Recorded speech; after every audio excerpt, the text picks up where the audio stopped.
جس نے پوری زندگی پوری دنیا کو اپنے تسلط میں رکھا ہوا ہے، وہ ہے امام حسین کی ذات۔ والعصر، قسم ہے زمانے کی، جب تک انسان سمجھے گا نہیں زمانے کو، نقصان میں رہے گا۔ اس کو کسی طرح اپنے قابو میں رکھنا ہے، اس کو استعمال کرنا ہے۔ اتنی دیر لگی امام حسین کو یہ کہنے میں کہ میں بیعت نہیں کرتا، ایک لمحہ لگا نا، ایک لمحہ لگا کہ میں بیعت نہیں کرتا۔ اب ساری دنیا حسین کی نا پر چل رہی ہے۔ اگر حسین کی ہاں ہو گئی ہوتی معاذ اللہ تو کیا ہوتا؟ حسین کی نا ہوئی ہے تو دیکھیے کیا ہوا ہے۔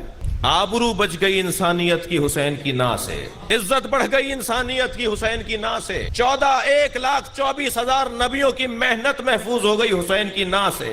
خواجہ معین الدین چشتی رحمت اللہ علیہ کیا فرما رہے ہیں؟ شاہ است حسین، شاہ است حسین، بادشاہ است حسین، دی است حسین، دی پناہ است حسین، سرداد نداد دست در دست یزید۔ کیا کر لے گا یہ؟ کیا کرے گا یہ؟ مارے گا نا۔ جو نظریے کی خاطر جیتا ہے اسے کوئی مار نہیں سکتا، حق کی خاطر جیتا ہے اس کو کوئی قتل نہیں کر سکتا۔ بدن کو تو بہرحال اس دنیا سے جانا ہے، یہ ہمیشہ نہیں رہے گا، لیکن بہتر نہیں ہے کہ اس بدن کی رخصتی کو نظریے کی بقا کا ضامن بنا دیا جائے۔ یہ ہے حسین ابن علی کی زندگی کا حسین ترین پیغام۔ اور اب زمانہ حسین کو دیکھ کر چلے گا۔ اب ہر شخص حسین ابن علی سے اپنی زندگی کو سیدھا کرے گا کہ مولا نے ایسا کہا ہے، مجھے ایسا کرنا چاہیے۔ میرے مولا نے کربلا، مدینہ چھوڑ کے کربلا کو اپنایا ہے۔ والعصر ان الانسان لفی خسر الا الذین آمنوا۔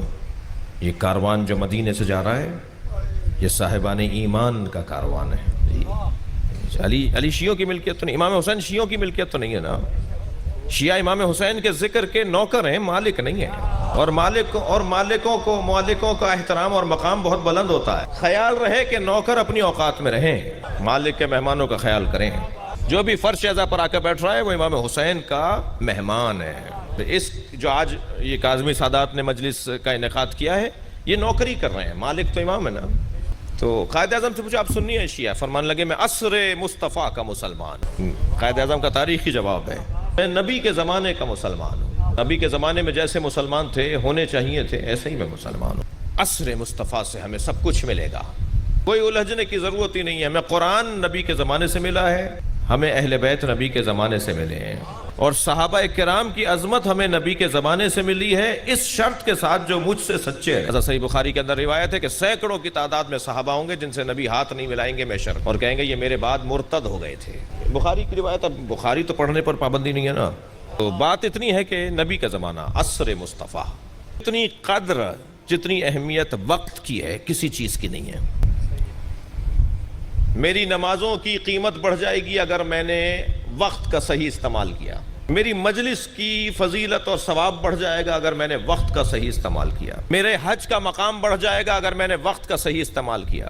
میری ساری زندگی پر میرے وقت کو اہمیت حاصل ہے۔ وقت کم سے کم کتنا ہے اور زیادہ سے زیادہ کتنا ہے؟ جو ذہین لوگ ہوتے ہیں وہ زیادہ سے زیادہ وقت کو نہیں سوچتے، وہ کم سے کم وقت کو سوچتے ہیں۔ وقت کی فراوانی پر بھروسہ کر کے زندگی گزارتے ہیں وہ ناکام رہتے ہیں معاشرے میں۔ کی تنگی کو ملحوظ رکھ کے زندگی گزارتے ہیں وہ کامیاب رہتے ہیں معاشرے میں۔ اور آپ کو اپنے زمانے اور اپنے زندگی کے کم سے کم وقت کو تلاش کرنا ہے۔ میرے نزدیک وقت کی کتنی اہمیت ہے؟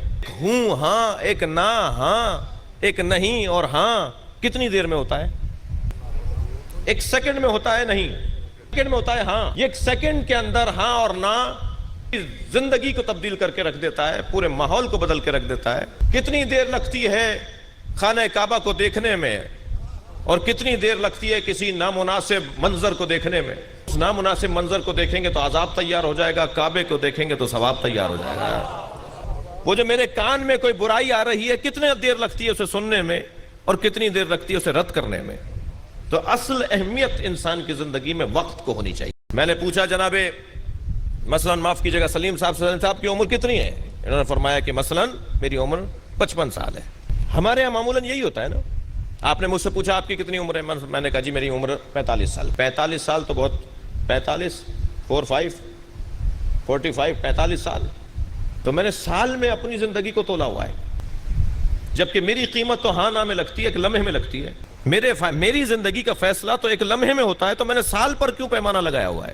بھائی لوہا تولنے کے لیے اتنے بڑے بڑے باٹ ہوتے ہیں، لکڑ تولنے کے لیے اتنے بڑے بڑے باٹ ہوتے ہیں،